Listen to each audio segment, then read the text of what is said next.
السلام علیکم۔ Grade 8 matric یعنی جماعت ہشتم میٹرک کی آج اردو قواعد کی کلاس میں ہم پڑھیں گے فعل، فاعل اور مفعول۔ اس کے علاوہ ہم پڑھیں گے سابقے، لاحقے اور الفاظ متضاد۔ سب سے پہلے ہم پڑھیں گے فعل، فاعل اور مفعول کے بارے میں۔ آپ کو بچوں پہلے پڑھا چکی ہوں، دوبارہ بتاتی ہوں۔ فعل وہ کلمہ ہے جس میں کسی کام کا کرنا یا ہونا زمانے کے تعلق کے ساتھ پایا جائے، جیسے کہ سعید نے روٹی کھائی، حمید سبق پڑھتا ہے، ماریا نے کھانا کھایا، امی نے کھانا پکایا۔ یہ ساری چیزیں اس میں آپ فعل بتائیں کیا ہوگا۔ فعل اس میں ہوگا کھائی، پڑھتا، پکایا، کھایا۔ یہ سب وہ کام ہے جو کہ کام کرتے ہوئے نظر آ رہے ہیں، وہ سب فعل کہلاتے ہیں۔ فاعل وہ کلمہ ہوتا ہے جس سے کسی کام کے کرنے والے کا ہونا ظاہر ہو، یعنی کام کرنے والے کو فاعل کہتے ہیں۔ مثلاً سعید نے روٹی کھائی، اس میں کام کرنے والا کون ہے؟ سعید ہے۔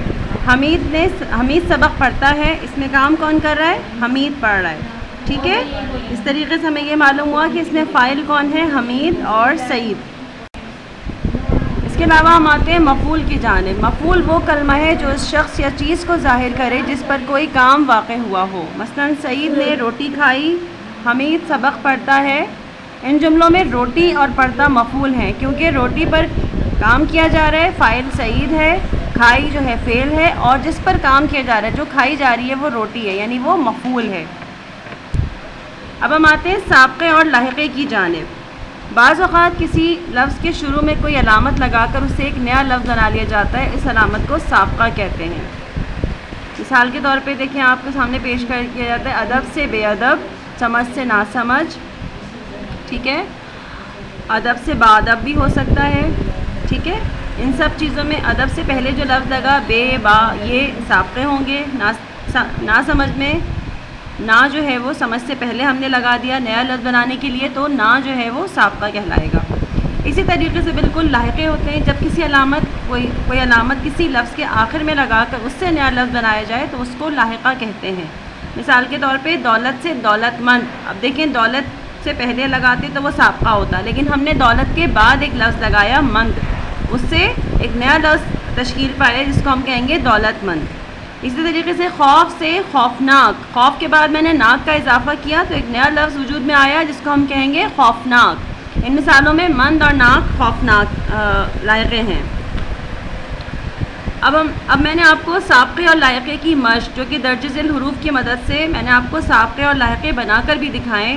انشاءاللہ اس کو آپ غور سے پڑھیے گا اور اس کو اپنی کاپی میں ضرور اتاریے گا، اس سے آپ کو بہت مدد ملے گی اس کی مشق کرنے میں اور ایگزام میں آپ کو یاد کرنے میں۔ اس کے بعد ہم آتے ہیں الفاظ متضاد کی جانب۔ الفاظ متضاد کا مطلب ہوتا ہے الفاظ کے وہ معنی جو کہ اس کے الٹ ہوں، ضد ہوں، ٹھیک ہے۔ آپ ان الفاظ کو اپنی کاپی میں کاپی ڈاؤن کر لیجیے گا، انشاءاللہ آپ کو اس سے بہت مدد ملے گی، ایگزام میں یاد کرنے میں آپ کو بہت آسان ہو جائے گی۔ یہ میں نے آپ کو مزید کچھ الفاظ دیے ہیں الفاظ متضاد کی صورت میں، ان کو بھی آپ کاپی ڈاؤن کر لیجیے گا اور یاد کر لیجیے گا، ایگزام میں انشاءاللہ آپ کو بہت سہولت ہو جائے گی۔ امید کرتی ہوں کہ آج کی کلاس کا قواعد کا یہ تمام کام آپ کو اچھے سے سمجھ میں آیا ہوگا۔ اگر کوئی بات سمجھ میں نہیں آ رہی یا آپ کو کوئی بات کلیئر نہیں ہے تو انشاءاللہ ہم اپنے لائیو سیشن کلاس میں اس کو ڈسکس ضرور کریں گے۔ تب تک کے لیے اللہ حافظ، شکریہ۔